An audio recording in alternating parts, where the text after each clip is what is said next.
एक परिवार में एक सदस्य के लिए अलग कानून और अन्य के लिए अलग कानून से परिवार कैसे चलेगा? ऐसा मैं नहीं, ये कहते हैं, सुनिए। आजकल हम देख रहे हैं कि यूनिफॉर्म सिविल कोड के नाम पर ऐसे लोगों को भड़काने का काम हो रहा है।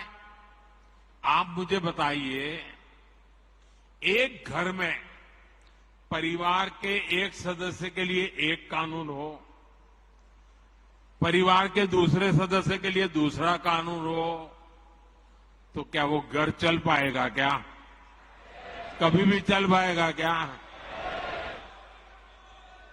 फिर ऐसी दोहरी व्यवस्था से देश कैसे चल पाएगा? हमें याद रखना है कि भारत के संविधान में भी नागरिकों के समान अधिकार की बात कही गई है। अब आपको बताते हैं कि प्रधानमंत्री किस परिवार और किस कानून की बात कर रहे हैं। बताते हैं उससे पहले, नमस्कार, मेरा नाम है युक्तम रिगवानी और आप इस समय इनसाइड भारत टीवी देखना शुरू कर चुके हैं। आपने कई बार ये सुना होगा कि कानून की नजरों में सब एक बराबर है, जाति से परे, धर्म से परे और इस बात से भी परे कि आप पुरुष हैं या महिला। कानून सबके लिए एक है और कानून के सामने सब एक बराबर हैं। प्रधानमंत्री का परिवार से मतलब था भारत देश के सभी नागरिक, और कानून का मतलब यूनिफॉर्म सिविल कोड यानी कि समान नागरिकता संहिता, जिसपे सियासत भी गरमाई है, तमाम सवाल भी लगातार उठ रहे हैं और साथ ही जमकर बवाल भी देखने को मिल रहा है।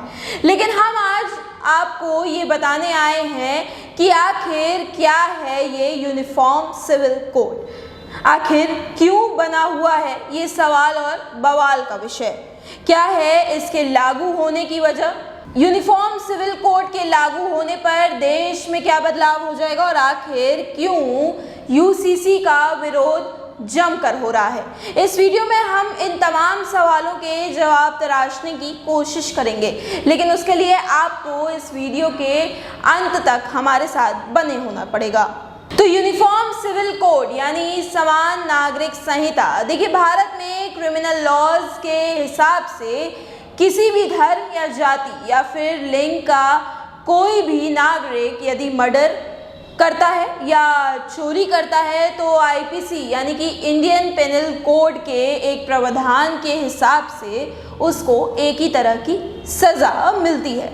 लेकिन शादी, तलाक, बच्चा गोद लेना, संपत्ति के बंटवारे जैसे मुद्दों में अभी तक सभी धर्मों के लिए अलग अलग रूल्स एंड रेगुलेशंस लागू होते हैं, जिसमें कि हिंदू पर्सनल लॉ और मुस्लिम पर्सनल लॉ जैसे कानून इस्तेमाल किए जाते हैं। तो समान नागरिक संहिता के लागू हो जाने के बाद इन मुद्दों पर भी एक ही कानून होगा जो सभी धर्म और जाति के लोगों पर लागू होगा। यानी अगर हम आपको आसान भाषा में समझाने की कोशिश करें तो यूनिफॉर्म सिविल कोड यानी कि समान नागरिक संहिता एक ऐसा पंथ निरपेक्ष कानून जो भारत में रहने वाले सभी धर्मों के लोगों के लिए समान रूप से लागू होगा। आपको बताते चलें कि संविधान में अनुच्छेद 44 के तहत समान नागरिक संहिता को लागू करने की जिम्मेदारी राज्य की बताई गई है, लेकिन आज तक देश में ये लागू नहीं हो पाया है। अब आपको बताते ये हैं कि आखिर क्यों हो रहा है यूसीसी का विरोध। देखिए, दरअसल बात ऐसी है कि धार्मिक संगठनों के अलग अलग तर्क हैं और कहीं ना कहीं यही वजह है कि आज़ादी के 75 सालों बाद भी अभी तक समान नागरिकता संहिता कानून लागू नहीं हो पाया है। सिर्फ गोवा ही ऐसा एक राज्य है जहां यूसीसी लागू है, वो भी पुर्तगाल ने 1867 में गोवा में लागू कर दिया था। दरअसल all India Muslim personal law board इससे सबसे ज्यादा चिंतित है। दरअसल बाध्यकारी न होने के बावजूद बोर्ड शरीयत के आधार पर मुसलमानों में विवाह, तालाक, विरासत जैसे मामले में नियम तय करता है। अब आपको बताते हैं कि यूसीसी आखिर किसके लिए चिंता का विषय है। यूसीसी लागू होने के संकेत से सबसे अधिक चिंतित all India Muslim personal law board है। दरअसल बाध्यकारी न होने के बावजूद बोर्ड शरीयत के हिसाब से मुसलमानों में विवाह, तालाक, विरासत जैसे मामलों में नियम तय करता है। ऐसे में यूसीसी के बाद बोर्ड की प्रासंगिकता खत्म होने के कारण अस्तित्व ही खतरे में पड़ जाएगा। अब आप सुनिए कि AMIM प्रमुख असुद्दीन ओवैसी क्या कहते हैं। हाँ, एक घर में दो लॉज। प्रधानमंत्री को ये बात समझने की जरूरत है कि आर्टिकल 29 राइट टू कल्चर एक फंडामेंटल राइट है भारत के संविधान में। वो प्रधानमंत्री को समझ में आया नहीं आया, मेरे को लगता है कि समझ में नहीं आया। तीसरी बात यह है, भारत के संविधान में प्लुरलिज्म और सेकुलरिज्म हमारे जो कॉन्स्टिट्यूशन में है, वो हमारे भारत के संविधान के आर्टिकल 25, 26, 29, 14, 19 एंड 21 का हिस्सा है, बेसिक स्ट्रक्चर का हिस्सा है, जिसको स्कॉलर्स मोजाइक बोले। एक मोजाइक है ये। हाँ, तीसरी बात यह है कि इस्लाम में शादी एक कॉन्ट्रैक्ट है, हिंदुइज्म में जन्म जन्म का साथ है, क्रिश्चियनिटी में आई डू बोलते। अब आप क्या इसको सबको मिला लेंगे क्या?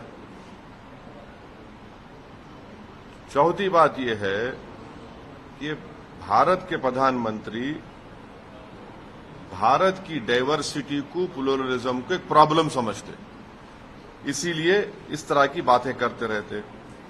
उन्होंने क्या बोलते? One nation, one election, one tax, one law, one culture, one religion, one identity, और अब तो वन फर्टिलाइजर भी बोल रहे हो। ये उनका बहुत बड़ा प्रॉब्लम है। इसीलिए बोल रहा हूं, आर्टिकल 29 भारत के प्रधानमंत्री को समझ में नहीं आता। अब यूनिफॉर्म सिविल कोड की भारत के प्रधानमंत्री बात कर रहे, तो क्या यूनिफॉर्म सिविल कोड के नाम पे आप प्लुरलिज्म, डाइवर्सिटी को छीन लेंगे क्या? आप वो करना चाह रहे?